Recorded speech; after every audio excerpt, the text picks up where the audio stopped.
Salut les voyageuses et les voyageurs des livres! Salut! Aujourd'hui, on se retrouve pour un nouvel épisode de notre challenge Un mois, un pays, un livre, une recette. Le concept est simple, explorer l'âme d'une nation à travers ses pages et ses fourneaux. Et j'ai bien fait de piocher le pays du jour, car peut-être que ce pays n'existera bientôt plus. Oh, Car hélas, les îles Kiribati, situées en Micronésie, dans l'océan Pacifique, sera l'un des premiers pays à être englouti par les eaux en raison des changements climatiques. Certaines de leurs îles ont d'ailleurs déjà été rayées de la carte. Mais avant de vous en dire plus sur ce sujet, les Kiribati, c'est où et c'est quoi? Les îles Kiribati sont situées en plein cœur du Pacifique et sont composées de 33 îles, atolls et récifs. Le pays est tellement étendu qu'il se trouve sur les 4 hémisphères à la fois, puisqu'il se trouve sur l'équateur et sur la ligne du changement de date qui sépare les hémisphères Est et Ouest. Leurs plus proches voisins sont plus ou moins les Tuvalu à l'ouest, Hawaï au nord et la Polynésie française au sud. Bon, pour les puristes, on va crever l'abcès tout de suite.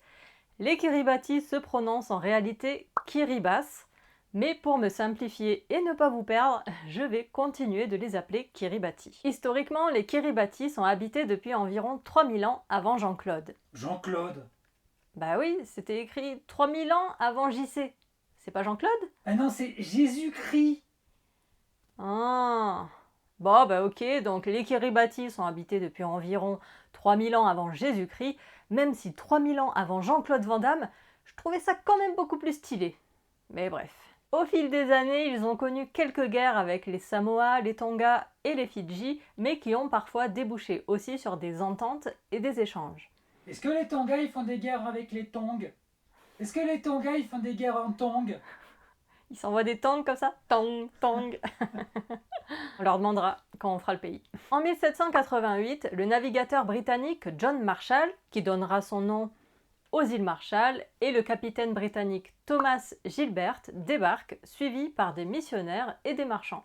Au début du 19e siècle, un amiral au nom imprononçable s'installe et c'est lui qui nommera les îles Gilbert en 1820 en l'honneur de Thomas Gilbert. En 1892, on a le protectorat britannique qui est instauré. Ce protectorat ne sera interrompu qu'en 1941 par les Japonais qui vont occuper l'île. En 1943, la bataille de Tarawa, la capitale, libérera l'île du joug japonais après de nombreux crimes contre l'humanité. Les Kiribati obtiendront finalement leur autonomie en 1967 jusqu'à leur indépendance le 12 juillet 1979. Ah bah enfin, on a enfin un pays dont l'indépendance tombe le mois où le pays passe dans l'émission. Et ils ont rejoint l'ONU en 1999. Les Britanniques étaient notamment là pour l'exploitation du phosphate, présent en grande quantité sur ces îles. Mais après leur départ, les Anglais laissent derrière eux un pays pauvre qui fait face à de nombreux défis malgré les paysages de cartes postales. Au-delà du défi climatique dont on va parler, le pays vit essentiellement des ressources de la mer. Seulement 60% de la population a accès à l'électricité. Quant à l'accès à l'eau potable, il est très limité, ce qui entraîne de nombreuses maladies et une forte mortalité infantile. Côté climat, on est ici dans un grand paradoxe. Les Kiribati est un des pays de la planète qui émet le moins de gaz à effet de serre, et pourtant, c'est un des pays qui en subit le plus les conséquences.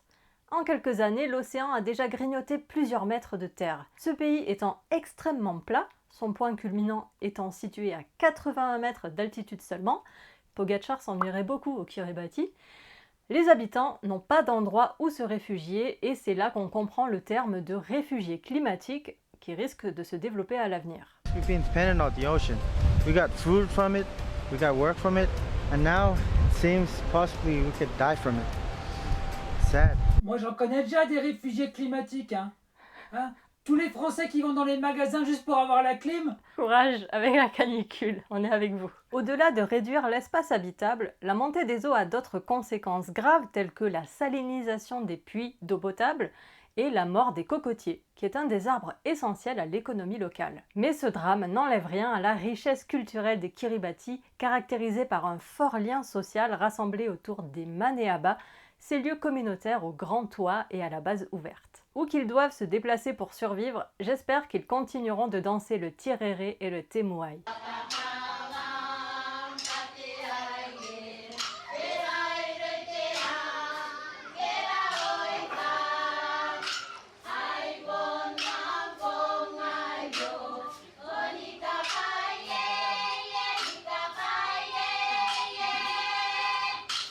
Stevenson aurait-il imaginé en écrivant son livre Les mers du Sud qu'un jour ces îles qu'il avait tant appréciées pourraient être amenées à l'engloutissement océanique? Pas sûr. Allez, après ces infos pas très joyeuses, je vous propose qu'on passe aux faits inutiles mais fun à placer en soirée. 1. Avant les années 2000, le pays vivait sur 2 dates, entre hier et aujourd'hui. Car répartis sur la ligne de changement de date, une partie des îles vivait aujourd'hui et l'autre vivait hier, ou aujourd'hui et demain selon où ils se trouvaient. Depuis 2000, la date du pays a été unifiée pour simplifier les échanges entre les différentes îles du pays. Mais paradoxalement, Hawaï, qui est au nord, parfaitement au nord des îles les plus au sud des Kiribati, eh ben, ils sont un jour en avance ou un jour en retard par rapport aux Kiribati, alors qu'ils sont dans la même lignée. C'est trop bizarre. 2. Il n'y a pas de taxi au Kiribati.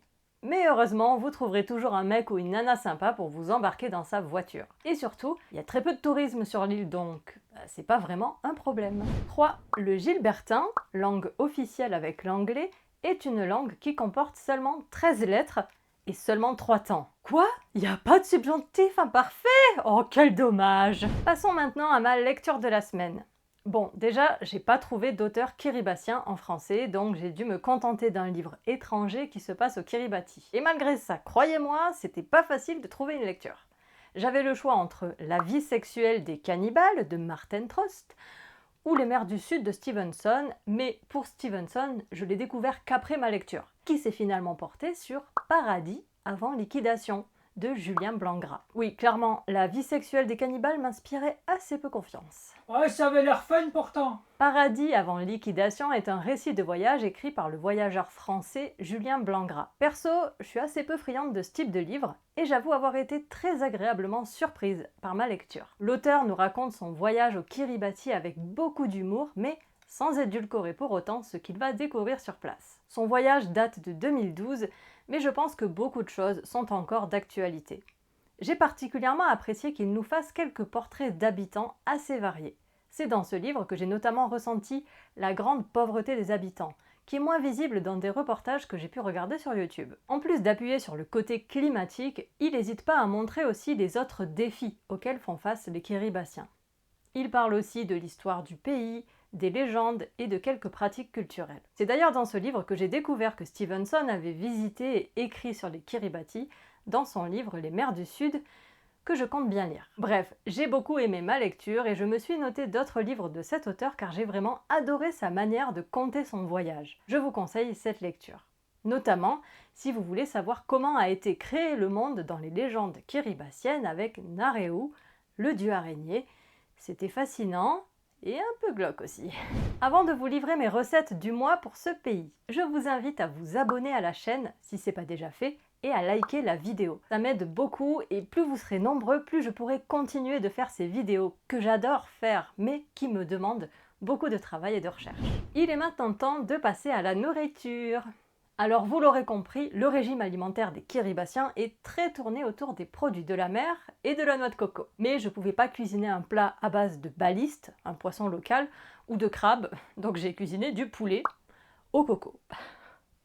Et c'était super bon au demeurant. J'avais fait mariner mon poulet pendant plusieurs heures dans du lait de coco maison, parce que je trouve pas de lait de coco dans mon magasin bulgare, ouais. Et aussi avec du citron et de l'ail.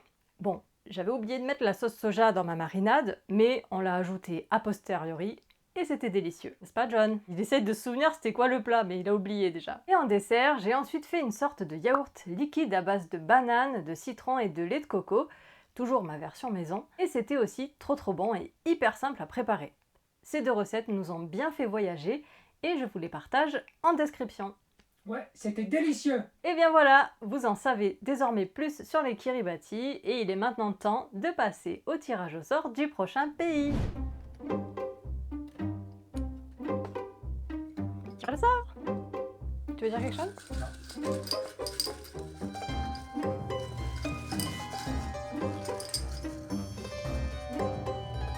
Alors, le mois prochain, nous partirons au Danemark. Oh, Danemark. Ah, un pays d'Europe encore, c'est cool. Parfait pendant le Tour de France avec Vingegaard. On va peut-être apprendre comment prononcer son prénom. Jonas. Jonas Vingegaard. C'est cool. On va manger des boulettes de viande. Tu vas y goûter les boulettes de viande. Merci d'avoir partagé ce voyage littéraire et culinaire à nos côtés. Il ne me reste plus qu'à vous souhaiter une très belle semaine et en attendant la prochaine vidéo, pensez à cultiver votre curiosité. À très bientôt. Ciao. Pensez à boire de l'eau aussi. Faut qu'il s'hydrate. Oui, buvez. Et que de l'eau. Et pas que. Que de l'eau. De l'eau gazeuse aussi. Mais avec modération. Modération. Non, pas modération. Bon, tu dis au revoir ou pas? Ciao.